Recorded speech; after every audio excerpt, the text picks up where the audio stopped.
Hi everybody, welcome to Tim's Vinyl Confessions. I'm Tim Derling. Thank you for watching. On this episode is a review episode. Few firsts, actually. It's the first new album from 2020 that I bought. Hasn't been out for very long, been out for just over a week. The latest album from Harem Scarem.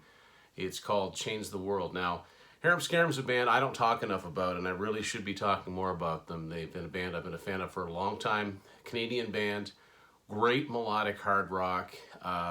If I had to describe them to someone that's never heard them before, I'd say if you like Winger, if you like Def Leppard, if you like Hagar era Van Halen, Crazy Nights era Kiss, with a little touch of maybe, I'm going to say a little extreme in there too, because their guitarist Pete Lesperance always reminded me a little bit of Nuno's, a little Reb Beats, a little Steve Vai. It's not bad, that's what I'm saying. So anyway, they've been around. They formed in the late 80s. Their first album came out in 91, and I think that I'm well overdue for a Harem Scarem episode about the band in general. So I'll get working on that. But for now, I'm here to talk about their new album, Change the World. Just came out. Like their several past few albums, came out on Frontiers Records. Now, I was way into this band after their second album came out, Mood Swings. In Canada, they were on Warner Music for their first few albums. But then, like everything else, that style of music was not cool anymore. So it became easier to find albums by a Canadian band outside of Canada. I kind of lost touch with them, and they were actually on hiatus for quite a few years. But they're back, they've been back, and they've been very consistent in the last three albums. In 2014, they put up their 13th album, which was called 13. And then in 2017, they put out an album called United. And this album, now in 2020, Changed the World, again on Frontiers Records. And no surprises here. I was actually thinking when I was listening to this that you could take any of the songs from this album, from United or 13, and completely change them around, and they could have used them at any point. And I don't mean that in a bad way. Some might say, well, that's, so they're interchangeable. No. To me, it just means they're very consistent, but their last three albums have been very much the same sound. And it's pretty much the classic lineup. It's Harry Hess on vocals, Pete Lesperance on guitar, Darren Smith on drums and backing vocals. Kind of wish they'd let him do the more lead vocals. And some of you may know him from being the singer for Jakey Lee's Red Dragon Cartel. And Creighton Doane on bass, Creighton Dwayne, D-O-A-N-E. My apologies if I'm pronouncing it wrong. That's the standard, best known Harem Scarem lineup. They had a different bass player in their first three albums, Mike Gione, but he left fairly early on. But let's talk about this album here. As most of their past few albums, Harry and Pete produced this themselves. Very well done. This is what the CD itself looks like. And let's see. I'll get the booklet out of here.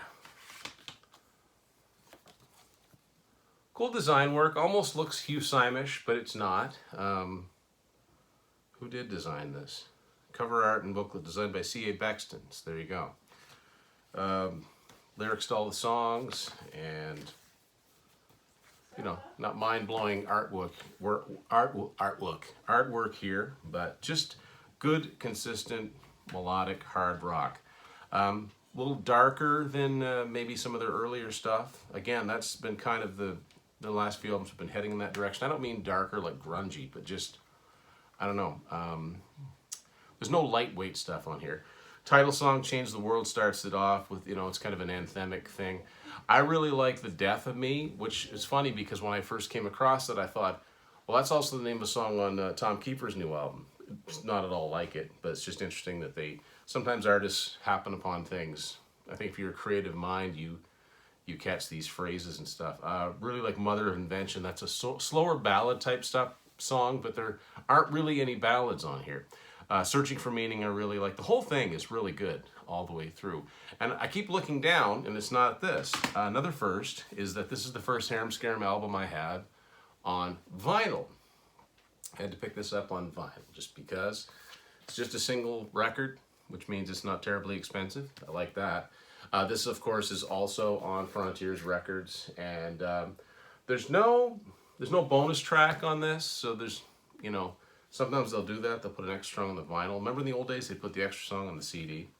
Yeah, great melodic rock. just the stuff that I like, you know, the stuff that keeps me going. But no, great Canadian band. Unfortunately, they've never really taken a foothold. They came out kind of late in the game to catch a real foothold in North America, but they do quite well overseas, and that's why they've been recording for Frontiers, an Italian label, since the early 2000s. I'm going to go more in depth in their career as a whole when I do dedicate an entire episode to them. But I would say, if you've liked them in the past, there's nothing on these albums that would be like, well, that doesn't sound like them. It's very much sounds like Harem Scarem. You can tell. Harry's voice, the guy hasn't aged very much at all. He's still hitting the high notes. He still get that great little bit of rasp. I don't really know who you'd... As a singer, I don't really know what Harry sounds like, but it's just good melodic hard rock. And sometimes it doesn't need to be fancy. It doesn't need a lot of fancy identifiers. It's just good. And the fact that it's on Frontiers Records should tell you a lot if you've never heard them before. It's easy to check the stuff out online. You can go to YouTube, or you can go to Frontiers Records channel in particular, and just type in Harem Scarem. And I recommend, you know, checking out this album. If you like that, check out the ones that preceded it. So that's my 2 cents worth on the latest Harem Scarem. Changed the world. Any other Harem Scarem fans out there? I know there's some of you out there I know personally, but I'm curious as to who we have worldwide that is into this band. Thank you for watching Tim's Final Confessions.